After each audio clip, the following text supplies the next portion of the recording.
Yes, good afternoon, students. Today we will discuss about the Mendels Law.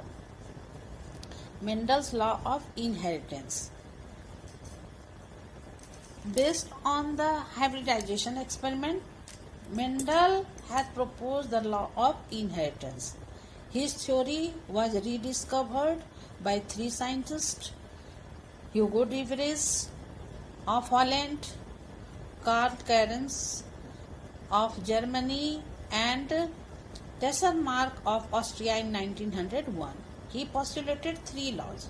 First law, law of dominance. Second law is the law of segregation, and third is known as the law of independent assortment. Let us discuss the law of dominance.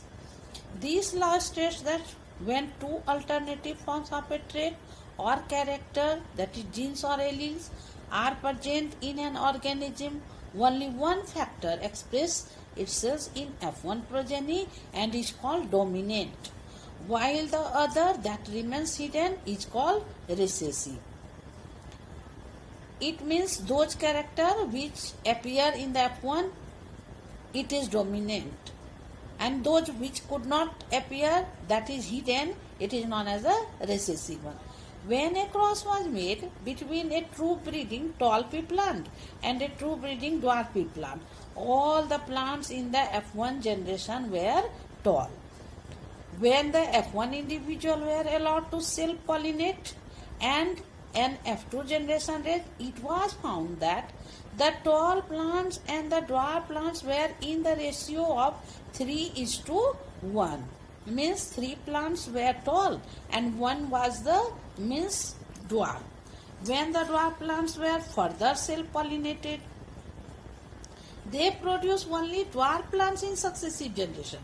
Suppose we want to get the dwarf pure plants, so we have to again cross by the process of the self-pollination. So when the Mendel has observed that there are the plants 3:1 in 3:1 ratio, but when the dwarf plants were further self-pollinated, they produce only dwarf plants in successive generation, showing that they are homozygous or true breeding. When the tall plants were self-pollinated, again some of the produce only tall plants in the successive generation, while others produce both tall and dwarf plants. It means they are, it's what it shows. It shows that they are heterozygous. This is the law of, now we will learn law of segregation. This principle states that the members of the allelic pair of a trait that remain together in the parent separate or segregate during the gamete formation, and only one of the factor enters a gamete. Suppose they are taking the pure tall plant and pure dwarf plant. As a result, the gametes, means when there is the formation of the gametes, only one gamete.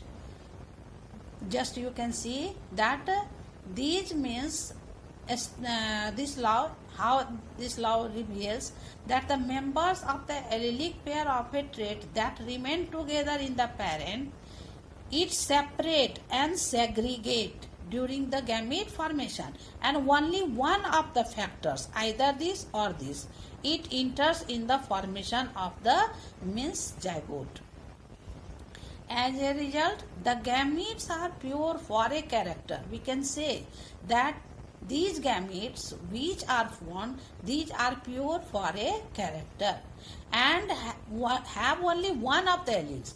A homozygous individual produces only one type of gamete. Homozygous, it produces only one type of gamete. When we are talking about the heterozygous, it produces two types of gametes.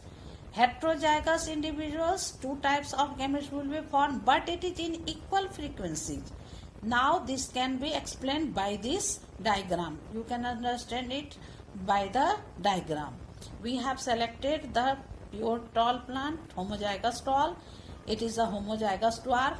When it was crossed, the only one allelic pair, it forms the take parts into the zygote formation, as a result of which there are the formation of plants like this. All the plants in F1 generation all are tall.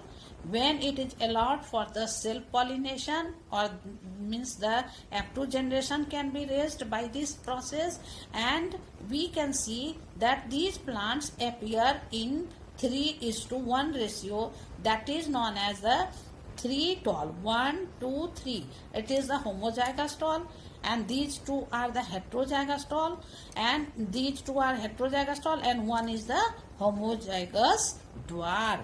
So the Mendel, when he crossed the plants, pure tall plant and pure dwarf plants, he observed that the phenotypic ratio, it is tall is to dwarf, that is 3:1, and its genotypic ratio will be 1 means pure tall, 2 is the hybrid tall, and 1 is the means pure homozygous tall. So we can also say 1:2:1.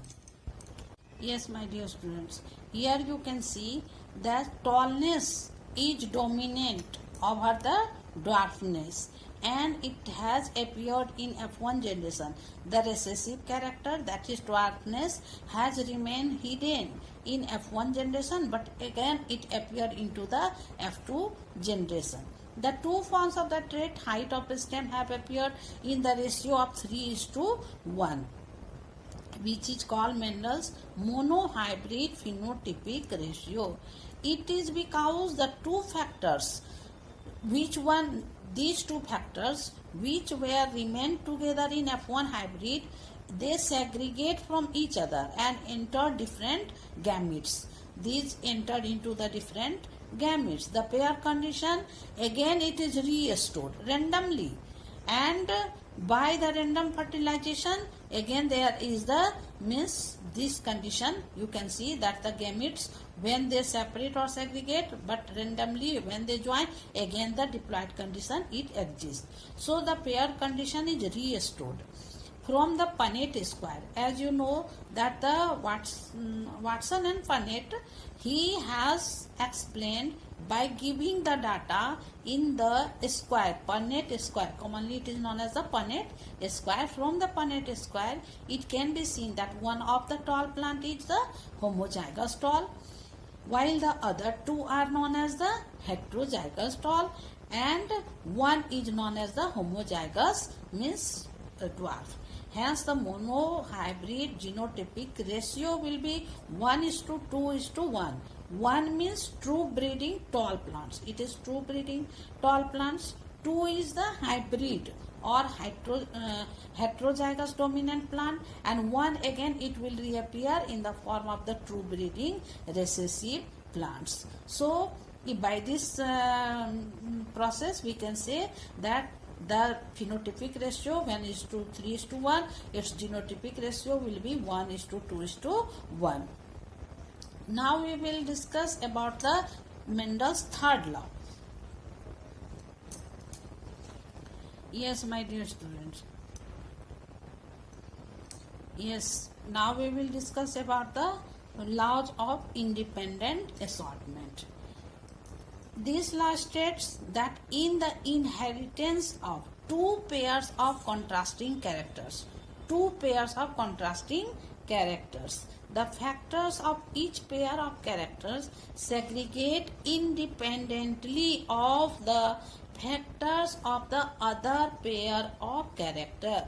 Or you can also say, according to this law, the two factors of each character assort or segregate out independent of the factors of other pair of characters at the time of gamete formation and get randomly rearranged in the offspring, producing both parental and new combination. This law was proposed by Mendel based on the result of dihybrid cross, where inheritance of two traits were considered simultaneously. The following cross between a pure breeding pea plant with yellow and round seed and another pure breeding plant green and wrinkled seeds. When it can be taken as an example, when it was crossed, you can see that F1 plant, F1 generation. In the F1 generation, all the plants were yellow and round. When these plants were allowed for self-pollination, as a result of which 4 different types of gametes we can observe, we can see. And by this cross, when it is allowed for the self-pollination, F2 generation was raised.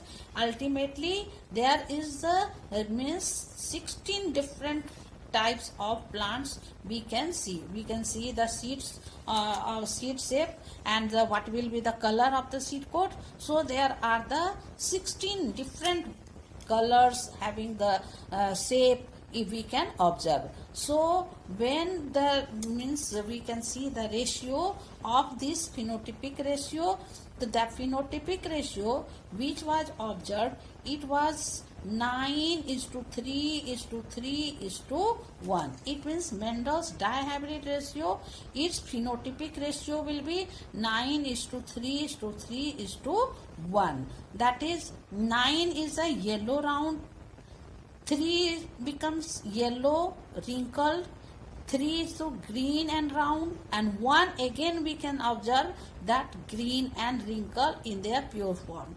So this law, it reveals the law of independent assortment.